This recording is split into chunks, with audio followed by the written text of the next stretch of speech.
સુરતથી સમાચાર સામે આવી રહ્યા છે। અમરનાથ યાત્રાળુઓ માટે સારા સમાચાર સામે આવ્યા છે। સુરતમાં આજથી ફિટનેસ ટોકન અપાશે। ફિટનેસ સર્ટિના ટોકન અપાશે। ફિટનેસ પ્રમાણપત્ર લેવા માટે ટોકન દરરોજ 500 ટોકનનું વિતરણ કરવામાં આવશે। 13 વર્ષથી નાના 75 વર્ષથી મોટાને સર્ટી નહીં મળે।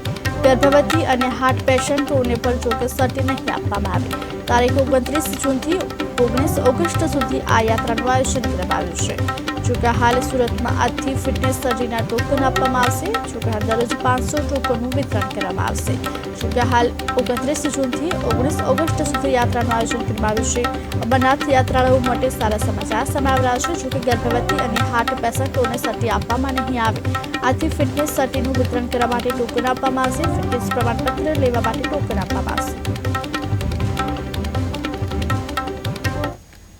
સેગમેન્ટ તો સારું જ હોય ને, એટલે ફર્સ્ટ ટાઈમ છે એટલે એક્સપિરિયન્સ અમે પણ કરીએ છીએ કેવો છે શું છે।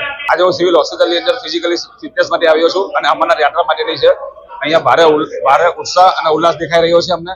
અને જે મેક્સિમમ 500 થી 600 માણસની 500 થી 600 માણસ અહીંયા દેખાઈ રહ્યા છે અમને, કે જે પોતે અહીંયા આપણે ફિઝિકલી સર્ટિફિકેટ લેવા આવ્યા છે। અને સિવિલ હોસ્પિટલની અંદર આજે આ ફર્સ્ટ ટાઈમ જોયું છે કે આટલું સારું એરેન્જમેન્ટ અને સારી સુવિધા અમને આજે પ્રોવાઈડ થઈ રહી છે। સેગમેન્ટ તો સારું જ હોય ને, એટલે ફર્સ્ટ ટાઈમ છે એટલે એક્સપિરિયન્સ અમે પણ કરીએ છીએ કેવો છે શું છે।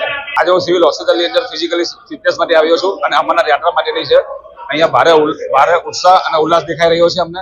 અને જે મેક્સિમમ 500 થી 600 માણસની 500 થી 600 માણસ અહીંયા દેખાઈ રહ્યા છે અમને, કે જે પોતે અહીંયા આપણે ફિઝિકલી સર્ટિફિકેટ લેવા આવ્યા છે। અને સિવિલ હોસ્પિટલની અંદર આજે